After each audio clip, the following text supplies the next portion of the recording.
بزرگ نے کہا پھر ایک حکیم آتا ہے آپ کے پاس, تو وہ حکیم کہتا ہے کہ میں آپ کا علاج گارنٹی کے ساتھ کروں گا, لیکن شرط یہ کہ مجھے اپنی آدھی سلطنت دے دو,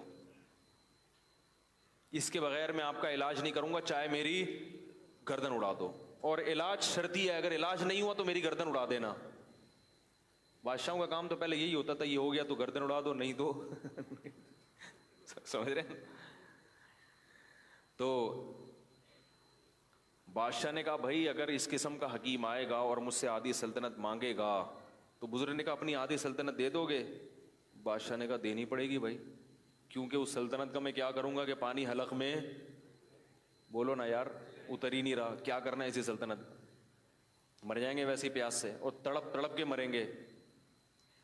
اس نے کہا چلو جی, آپ نے آدھی سلطنت اس کو دی, اور اس نے کوئی ایسی دوا کھلائی, اب وہ پیالہ آپ کے حلق میں اتر گیا. اب اگلا پروسیس کیا ہے, پیشاب بن کے نکل جائے. اب وہ وہاں رک گیا, پیشاب بند ہو گیا, اب وہ پانی پیشاب بن کے نکلتا نہیں. اب کیا کرو گے؟ بادشاہ نے کہا بھائی علاج کریں گے, کیا خیال ہے, پتھری وتھری ہے, کیا چکر ہے بھائی؟ تو کہا علاج کر کر کے تھک گئے مگر وہ پیشاب نہیں نکل رہا, تو کیا کرو گے؟ وہی حکیم آیا اور کہنے لگا کہ آدھی بقیہ بھی دو گے تو کیا کروں گا, دوا کھلاؤں گا اور یہ پیشاب نکل جائے گا. بادشاہ نے کہا بھائی کیا کرتا, پیشاب سے تو مر جائے گا نا تکلیف سے انسان, یہ عذاب سے مرنے سے بہتر ہے کہ آپ غریب ہو کے زندہ رہ لے آدمی. بادشاہ نے کہا اپنی آدھی سلطنت بھی اس کو دے دوں گا. بزرگ نے کہا یہ ہے تیری سلطنت کی اوقات, ایک پیالہ پانی اور ایک پیالہ پیشاب, اس کے برابر ہے تیری سلطنت. میرا رب مجھے روزانہ درجنوں گلاس پانی پلاتا ہے فری میں, اور پیشاب بنا کے نکال دیتا ہے فری میں. میرے رب نے مجھے جو نعمتیں دی ہیں وہ تیری سلطنت سے کئی گنا زیادہ قیمتی ہیں, لہذا میں تیری سلطنت پہ رال ٹپکا کے اپنے رب کو ناراض نہیں کر سکتا. کاش یہ بات ہماری سمجھ میں آ جائے,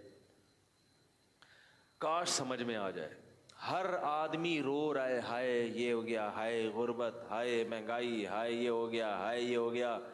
ہم نے پریشانیاں دیکھی نہیں ہیں, سمجھ میں آ رہی ہے بات؟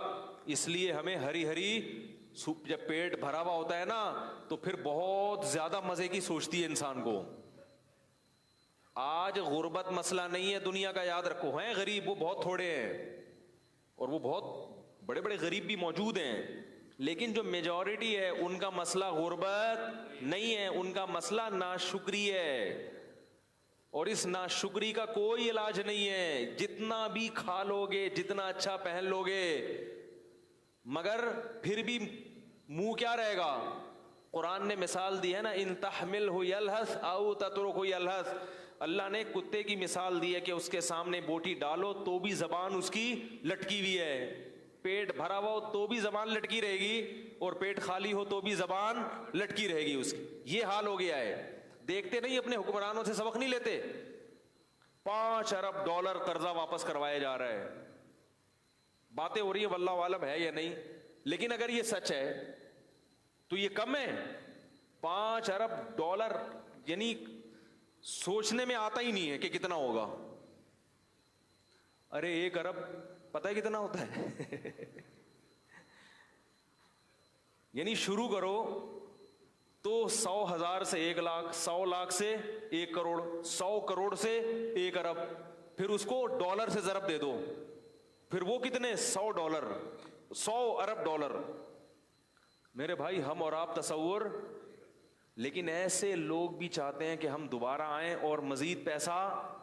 یعنی یہ وہ لوگ ہیں کہ اگر یہ 5-5 ہزار کے نوٹ کو چائے میں ڈبو کے کھانا شروع کرتے ہیں, خود نوٹ کھانا شروع کرتے ہیں, ان کی زندگیاں ختم ہو جائیں گی مگر وہ نوٹ ختم نہیں ہوں گے. کتنی بڑی عبرت ہے اس واقعے میں کہ اصل مسئلہ دولت نہیں ہے, ہوس ہے. جس میں ہوس ختم ہو جائے تو اس کو یہ بہت لگے گا جو نعمتیں ہم کھا رہے ہیں. یہ جو اولاد روکنے کی بات کرتے ہیں نا, ہوس کے مریض ہیں, یہ چاہتے ہیں ہم